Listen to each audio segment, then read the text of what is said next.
संत गाडगेबाबा महाराज यांची जन्मभूमी शेडगाव, तालुका अंजनगाव सुरजी, संत गाडगे महाराज यांची कर्मभूमी आमला, तालुका दर्यापूर या दोन्ही विकास आराखड्याचे काम अंतिम टप्प्यात असून निधी अभावी रखडलेले आहे। 31 मार्च 2022 रोजी BDS प्रणालीवर तांत्रिक अडचणीमुळे पैसे उपलब्ध न झाल्याने सदर कामाचा निधी शासन दरबारी परत गेला। सदर दोन्ही विकास आराखडा पूर्ण होण्याच्या दृष्टीने उर्वरित 22 कोटी निधीची आवश्यकता असून सदर निधी उपलब्ध करून देण्याची मागणी दर्यापूर विधानसभा मतदारसंघाचे आमदार बळवंत वानखडे यांनी पावसाळी अधिवेशनात विधानसभेत केली।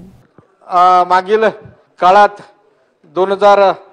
31 मार्च 2022 ला गाडगे महाराज जन्मभूमीचा जो निधी होता तो निधी BDS वर प्राप्त झाला होता, परंतु काही तांत्रिक कारणामुळे तो निधी त्यावरून काढता आला नाही, म्हणून तो वापस गेला आणि तो निधी वापस दिला तर गाडगे महाराजांचं जन्मगाव शेंडगाव आणि कर्मभूमी आमला याचं रखडलेलं काम पूर्ण होईल।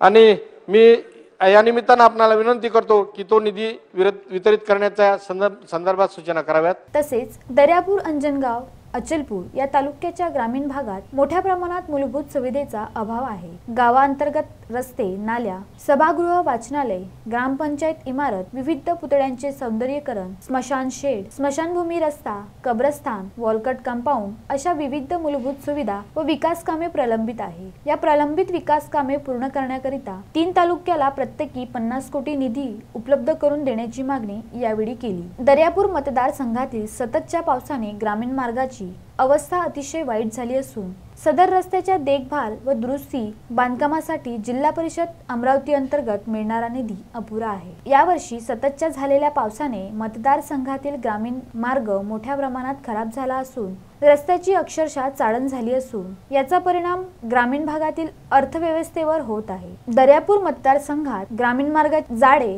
मोठ्या प्रमाणात असून या रस्त्याच्या कामासाठी 100 कोटी निधी उपलब्ध करून देण्याची मागणी ग्रामविकास विभागाच्या पुरवणी मागण्यावरील चर्चेच्या दरम्यान बळवंत वानखडे यांनी विधानसभेत केली। गेल्या अनेक दिवसापासून पाऊस सुरू असल्यामुळे ग्रामीण भागातील रस्ते अतिशय खराब झालेले आहेत।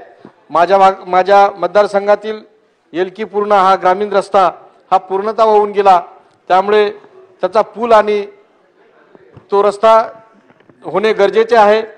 तसेच आपण आता डिजिटल इंडिया सर्व ग्रामपंचायत डिजिटल करत आहोत आणि ते डिजिटल करत असताना अनेक ठिकाणी ग्रामपंचायत भवन नाहीत, अंगणवाड्या नाहीत, अनेक ठिकाणी गावात रस्ते नाहीत, म्हणून या संदर्भात निधीची आवश्यकता आहे।